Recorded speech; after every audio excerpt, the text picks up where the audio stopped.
There is a date circled on the wall calendar above my writing desk. It is the 15th of the month. That is the day our community medical fund sends its payment to the hospital 22 miles south of here. And every household that contributes has already counted out their portion between $90 and $110 and handed it in by the 14th. Not the 16th, not the afternoon of the 15th, the 14th. We do not talk about this as discipline. We talk about it the way we talk about showing up to a neighbor's barn raising as something a person of character simply does, because other people are counting on it. My name is Elias Yoder. I am Amish, living on a farm my grandfather built on paid land, which his grandfather paid for in full before the foundation was poured. Not once in my adult life have I carried a balance on a credit card or paid a late fee. The farm note my wife and I took out when we expanded our acreage 14 years ago, a note written for 30 years, we paid it off in 9. Not as a remarkable achievement, but as what happens when 4 specific principles are in place. This video is for people who already know what the snowball method is and what the avalanche method is and understand the theory and still have not been able to make the numbers move. I am going to tell you what I believe is actually happening there and why the Amish approach to debt produces an outcome that most people using the best budgeting software available cannot seem to reach.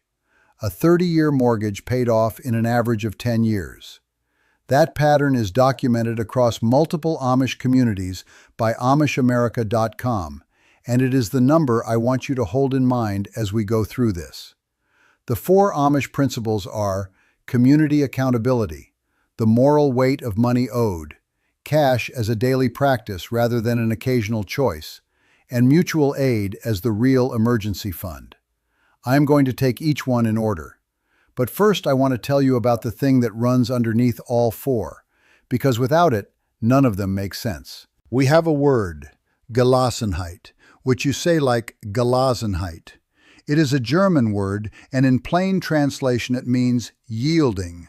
Yielding your individual will to the community, to God, to what is larger than yourself. Gelassenheit is not a financial concept. It is a theological and social one.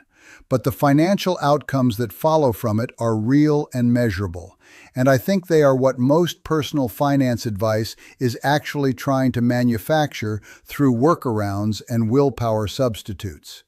When a person builds a life around Gelassenheit, overspending becomes socially incoherent, not because the community punishes it, but because the entire logic of buying more to feel better, to signal status, to keep pace with what your neighbors appear to have, never gets any traction here. The current runs in a different direction. Everything else I'm about to describe grows from that. Stay with me. The first principle is community accountability.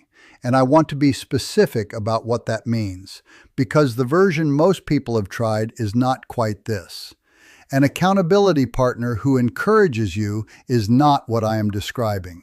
I mean something more particular, a person or a small number of people who know your actual balances, the total, the interest rate, the payment. Someone who has agreed to ask about it on a regular schedule without softening the question.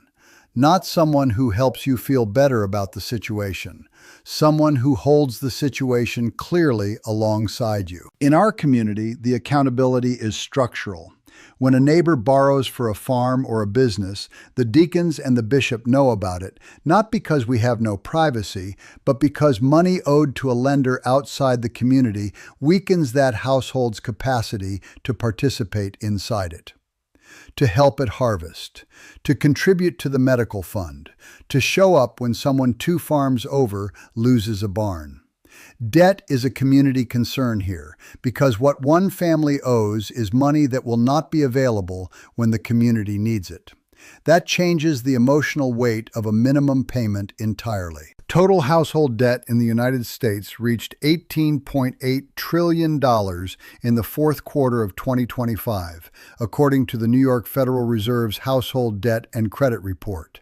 up 32.7% from $14.1 trillion before the pandemic.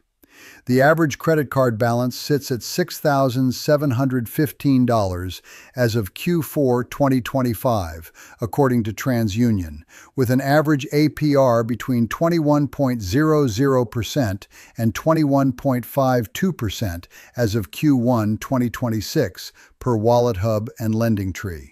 These are not numbers that grew because people lacked information. Most people already know what interest costs. Most people already understand that carrying a balance is expensive. The knowledge is there. What is not there in most households is the kind of accountability that changes behavior, which is the kind that exists between people who know each other and will still be neighbors when the balance is gone. The question I would ask you to sit with is a plain one. Who in your life knows your specific debt number? Not the rough figure, but the exact one. If the answer is no one, then what you are doing is managing debt entirely alone. Alone is the hardest way. The second principle is the moral weight of money owed. And this is the reframe I have not heard in any personal finance conversation outside our community. A bishop in our district, his name is Ephraim Lapp, said something to a young man several years ago that I have turned over in my mind many times since. He said, "To pay someone on time is an extension of the commandment not to steal. If a payment falls due on the 10th and you send it on the 15th, you have held that man's money in your hands for 5 days without his permission. That is what debt is." The mainstream conversation about debt frames it as a math problem with an inconvenience attached. Pay the higher interest balance first, or the smaller balance for motivation. I have heard both arguments, and both are correct in their own terms.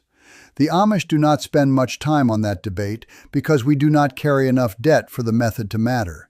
And the reason we do not is precisely this moral framing.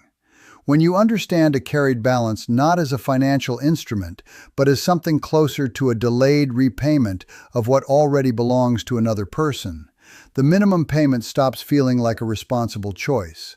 It starts feeling like the slowest possible resolution of something that should resolve quickly. Automating your payments, which is sound practical advice, is the modern equivalent of what Bishop Lapp described.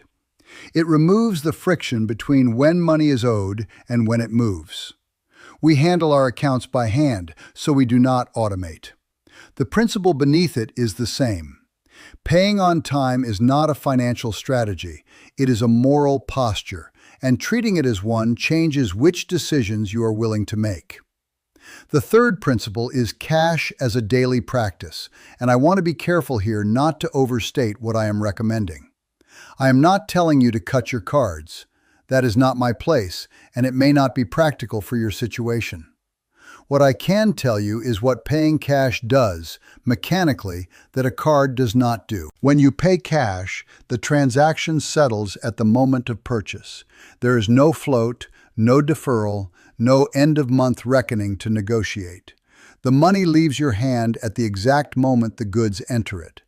Research in behavioral economics has documented that spending cash activates the part of the brain associated with loss more intensely than swiping a card does. The difference is measurable, not just intuitive. We feel cash leaving. We do not feel the card leaving in the same way. The practical result across the households I know is that spending stays close to what is actually available. No float means no accumulation of charges that arrive as a surprise 30 days later. When my grandfather needed something for the farm that he could not pay for that week, he waited not as an act of uncommon restraint, but as a straightforward recognition that the money was not there yet. The purchase waited until the money was. That is the whole practice, and it is easier to sustain than a budget spreadsheet because it does not require tracking anything. The cash in your hand tells you exactly where you stand every time you open your wallet. The fourth principle is mutual aid as the real emergency fund, And here is where I want to challenge a piece of standard advice directly, with genuine respect for the intention behind it. Most people have heard that building a $1,000 emergency fund should come first, before attacking debt. In 2026, $1,000 covers a single emergency room copay if you are fortunate, or one significant car repair. It covers one thing, and it leaves you one thing away from more debt every day for as long as it takes to pay the larger balances down. 81% of Amish households participate in formalized mutual aid plans, with monthly contributions running between $90 and $110 per member, according to research from Amish studies at Elizabethtown College and a 2024 study on Amish healthcare financing published in PubMed. Our community fund pays hospitals directly, in full and immediately, which earns cash discounts of 30 to 50% that no individual household could negotiate on its own. The emergency fund here is not a solo account sitting in a bank waiting for bad luck to arrive. It is a network of 100 families who have each agreed to absorb a fraction of whatever falls on you whenever it falls. I am not suggesting you can build this overnight.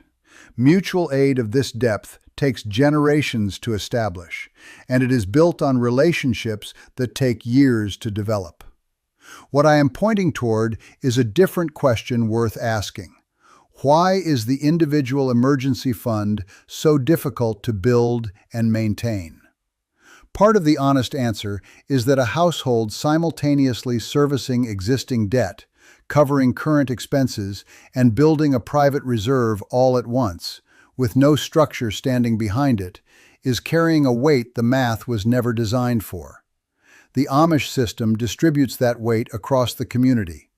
The standard advice leaves each household to carry it alone. The non-Amish equivalent of this is not an encouraging text message from a friend.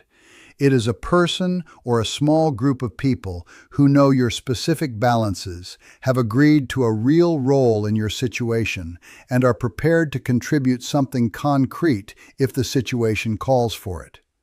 Most people have not built that arrangement. Building it matters more than refining which payoff method you are using. Let me close by naming what actually produces the 10-year mortgage. It is not exceptional income. Many Amish households earn modest incomes by the standards of the surrounding economy. It is not that we never borrow. Farm purchases and business expansions sometimes require it. What produces the 10-year result is the combination of all four conditions at once. The community knows about the debt, which means the moral pressure to resolve it is not purely internal. The moral framing of the debt is clear, which means the minimum payment is never experienced as satisfactory. Spending stays close to what is in hand, which means the monthly surplus is real rather than theoretical. And the emergency fund is collective, which means the dollars that would otherwise sit idle in a solo reserve go instead toward the balance. 20 years of compound interest at 21% disappears when those four things are in place. What was written as a 30-year note closes in 10. That is all. That is the whole mechanism. People who already know the snowball method and the avalanche method and have not been able to stay on a plan are not failing because they lack information. They are usually missing one or more of these four conditions. Add the conditions, and the method matters much less than you think. If this was worth your time today, I would be grateful if you subscribed. It costs you nothing, and it means I can keep putting these together. The next video I am working on describes a specific structure Amish young couples use in the first 3 years of household formation, a practice that separates families who spend the next 20 years carrying debt from families who are largely clear of it before their children are old enough for school. I have not seen it described anywhere outside our community. I hope you will be there for it.